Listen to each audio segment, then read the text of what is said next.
ఆడవాళ్లను అధికంగా వేధించే సమస్య రక్తహీనత. దీనివల్ల విపరీతమైన నీరసం వచ్చేస్తుంది.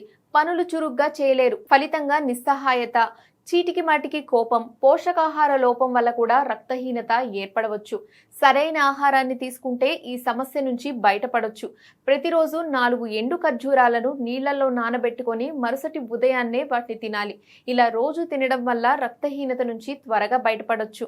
అలాగే బెల్లంతో వేసిన నువ్వుల లడ్డూను రోజు రాత్రి పడుకోబోయే ముందు తిన్నా మంచిదే. రోజుకో దానిమ్మ పండు తినాలి. వారంలో 2-3 సార్లైనా బీట్రూట్ కూర తినాలి. ఇవే కాదు, యాపిల్, అరటిపండు, మెంతికూర, గోంగూర, పాలకూర, తేనె, పాలు, పెరుగు, ఉసిరికాయలు, కిస్మిస్లు వంటివి తరచూ తినడం అలవాటు చేసుకోవాలి. ఇక మాంసాహారం తినేవాళ్లు బోన్ సూప్ చేసుకొని తాగినా మంచిదే. ఉసిరి చూర్ణం కూడా రక్తహీనత సమస్య ఉన్న వారికి మంచి చేస్తుంది. 1 స్పూన్ చూర్ణంలో తేనె కలిపి తాగితే ఈ సమస్య నుంచి బయటపడవచ్చు.